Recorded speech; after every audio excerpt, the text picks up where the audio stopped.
Go ahead and introduce yourself. Hi, my name is Sophia West with Noetic Alchemy. In Noetic Alchemy, I integrate ancient wisdom, energy work, and modern healing practices to guide individuals to their highest potential. I love it. And you've got a story to share with us today. Where in this world does that story begin? Yeah, the story begins probably when I was 18. I got married right out of high school and had two kids and was in a relationship that was just not productive. And somewhere in my children's like teenage years, I literally had this moment where I saw this veil lift from my eyes, like the Claritin Clear commercial where, the fogginess goes It away. all gets color all of a sudden. Yeah. Totally, everything perfectly clear, Technicolor, and it was a moment of realization that I was not listening to an inner call and that I was gonna be stuck in this situation for the rest of my life unless I decided to take action and go figure out what this homing signal was that was coming off inside of me. So I've got a ton of questions. First of all, your kids were teenagers, and what were you doing at the time? Right? Were you just like sitting in your room, quiet? Were you working on chores? Cleaning their dirty laundry? Like, like where were you? What were you doing? As a mom, I was coming home from work. I worked as an ophthalmic technologist, so it was a lot of, very heavy responsibility at work. Came home, the kids were, just being teenagers, and I don't speak teenager very well. I speak little kid, I don't speak teenager very well. And it was a moment where, um, I got pushback and I was overwhelmed, and when I got pushback, I thought, "Oh my gosh, in a few years when these 2 are 18 and they have their own lives, I'm gonna be stuck here with this." And I knew that I needed to make a change. So I was literally standing at the top of my steps at the landing between both their bedrooms and knowing that the gig was up. I needed to move fast and furious towards the life that I was supposed to really be leading. So you had the clarity that you weren't living the life that you wanted to live, but was it clear the life that you wanted to live? Like you knew exactly what you wanted to do, or was it you just knew that you needed a change? Um, I knew that no, I did to tell you the truth, no, there was no clarity. I What happened to me, I literally call it a homing signal.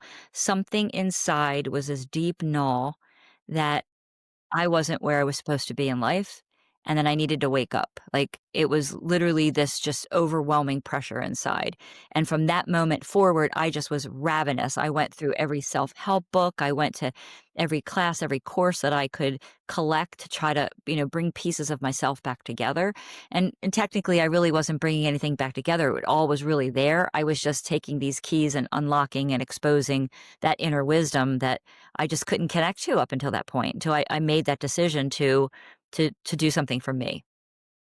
Now, I went on a similar journey. This podcast is actually a big self-development project. I've been able to invite all the coolest cats that have been there, done that to help me like craft myself into the best version of me. And so I want cheat codes, right? Like you were smashing these development courses and everything. What if you could boil it down to like a list of the top ones that help you get where you need to go? What were the ones that really like move the needle for you? Can you just give us the quick rundown? Well, I would say the first thing out the chute was just books. It was a lot of books. The The Way of the Peaceful Warrior by Dan Millman, Celestine Prophecy, Don Miguel Ruiz's Four Agreements, Marianne Williamson, Barbara DeAngelis. All of these self help books each had a nugget in them, and then the courses for me, like I was in Western medicine, so my entry into self realization and what we called New Age or the wellness movement really was slow for me because of being anchored in medicine. So I jumped ship from medicine and went into go back to school to get my national boards for massage therapy.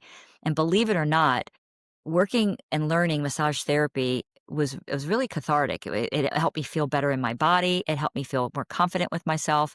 And through the massage therapy school, there were a lot of energy medicine things. I took a course in shamanism. I became a shaman through two different traditions. I did Reiki, to become a Reiki master. So those two energy working practices, I think for me, really anchored who I am because shamanism really, really connected me to the earth and my love of nature and this core anchoring of my energy into the earth, where Reiki was more of a higher power. It was an, unseen source from above. So I feel like I took the as above, so below and married them together. So those two courses primarily were responsible for the most profound change in my life.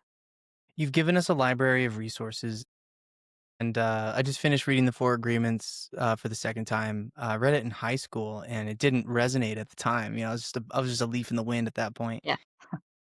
The Have you Celestine listened to it? Prophecy. Have Pardon? you have you listened to it? Yeah, yeah. Is Well, I listen listened to it now. That was what I just finished it like 2 days ago. Yeah, because Peter Coyote's voice takes it to a totally different place than just reading it. I also listened to the Celestine Prophecy, which was a trip. Yeah, was But wasn't I it? read that one as well. So Yeah, I'm ready to dissipate into the ninth ideal, you know what I mean? Like, yeah, and become yeah, like the Mayan people. right. So you've given us a library.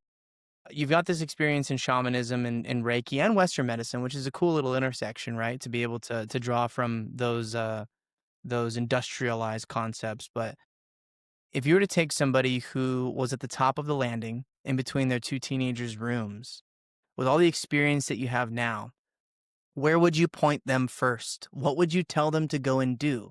To go down the stairs and go outside and, meditate a certain way? Like, what's kind of the first step that you would send somebody on their self-healing and self-discovery journey?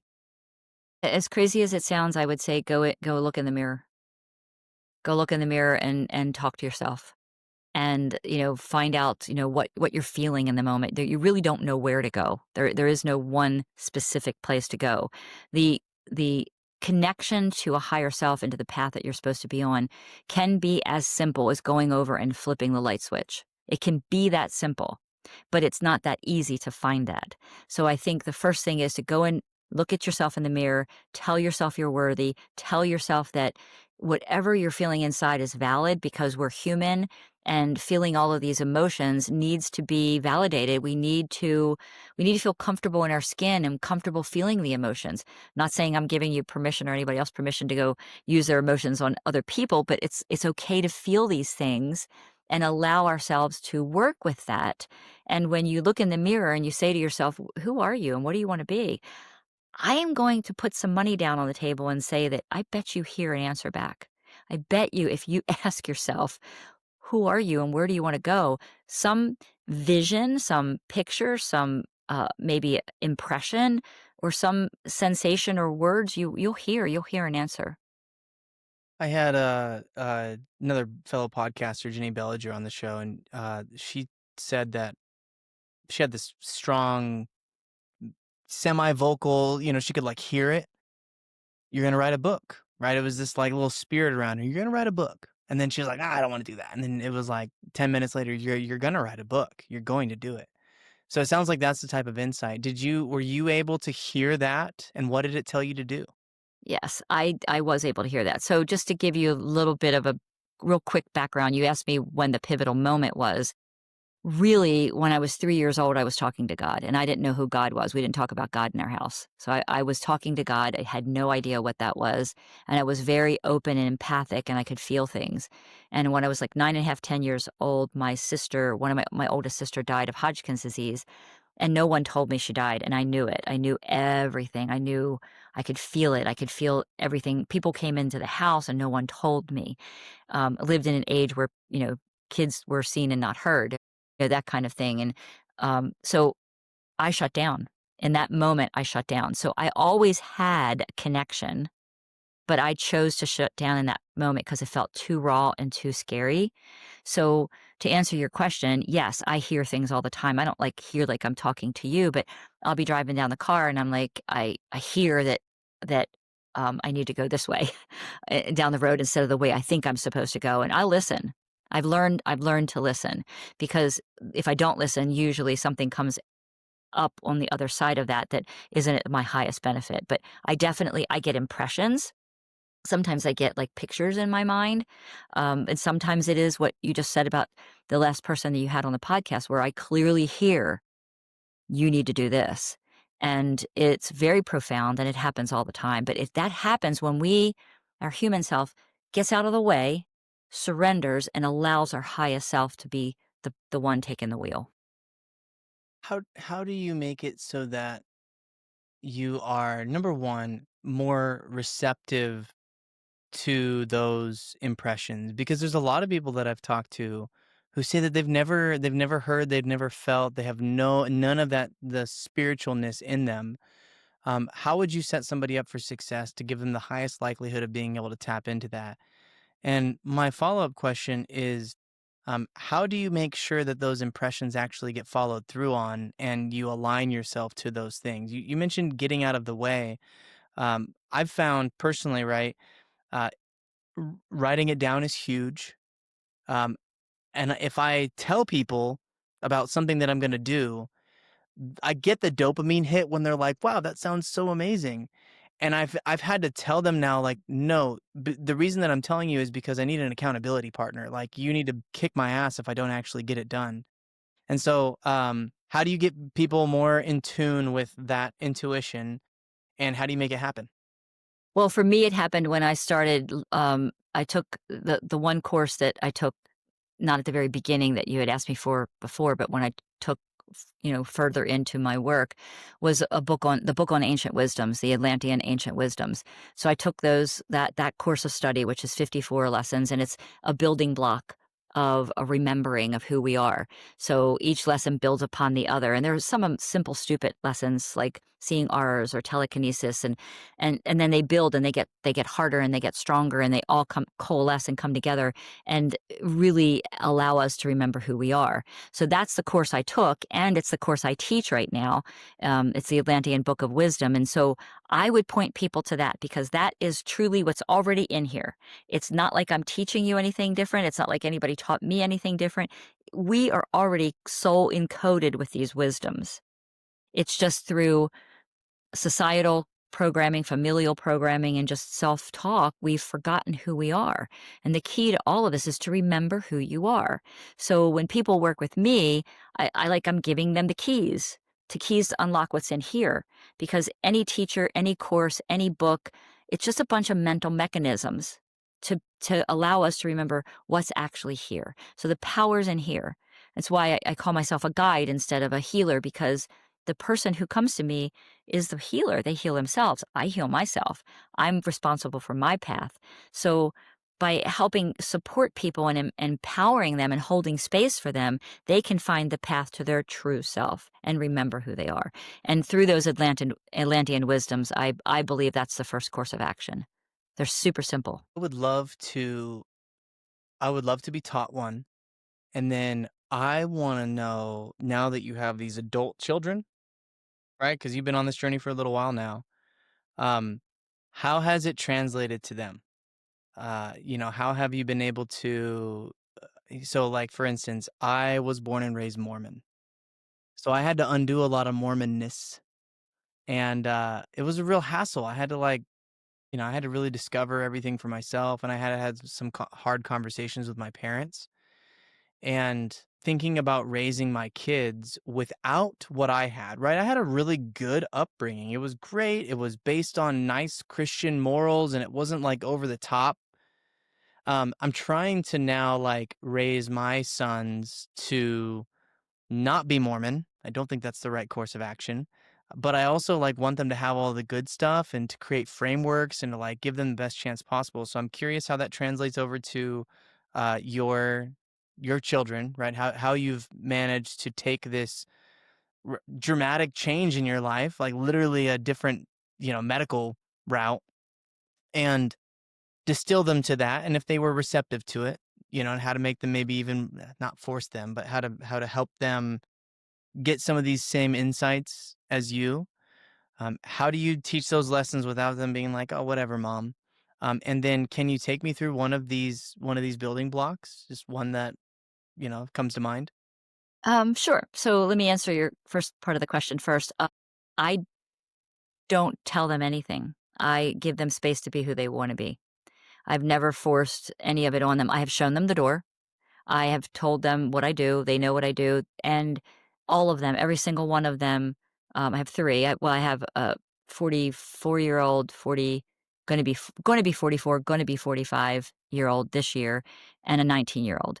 So I would consider them all adult children at this point, and I've never forced it on them. So I always they know what I do, and when they need me, they come to me. And I believe that that's the way it should be, because you raise children and you're their guardians. You don't own them. You don't own their soul. You don't own their spirit. And it's a place for us to hold sacred space for them, to try to get them to find their way. And so I to to be anything, I believe that I just be who I am, and don't profess who I am. And if they choose to radiate toward that, then great. If they don't, I 100% support whatever they want to believe and what they want to do.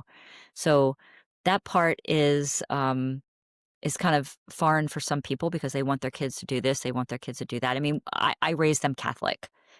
All three of them were raised in a Catholic religion, but at the same time, they were given the opportunity to believe whatever they want to do and do whatever they wanted to with it. I mean, the youngest one became an altar server because she liked it so much, and then after middle school, she totally went away from it and didn't go to church. So I support that. Um, does that make sense? Totally. I'm, Yeah. and I think there's some things that I are non-negotiable for me. Like I'm going to put my kids in Boy Scouts or Scouting America, it's called now. It was an undeniably good part of my life, and it's a program. Thankfully, I can just enroll them in it. But as far as like my religious beliefs, spiritual beliefs, laissez-faire, like, go believe in the spaghetti monster if you want to, but here's all the many things that I've learned, and uh, I'm aces about it. Just live a happy life. Yeah, I believe giving them the opportunity to do sports, to do scouts, to do all of the things that are, activities that broaden their mind and their experiences, and then they get to choose what they want to follow through on. Like, I don't both of my kids were in scouts as well, and both of them were in sports, so they took it to whatever level they wanted to, and then they fell off or they continued. You find your passion, you find your desire, and I believe it's, again, our job to be their guide, not their pusher. And just like, what do you want to do? Within a certain, reason of, protecting them as well. Now I'm gonna push everybody to go and do these building blocks with you. And so where can everyone find you? Everyone can find me at sophiawest.com or on Instagram at Sophia West Wellness. Awesome. Thank you so much for coming on the show. You're very welcome. Thank you. Ciao. This has been the Pulse Ox podcast. Please, if you found this episode valuable, give us a like on Spotify and share it with a friend.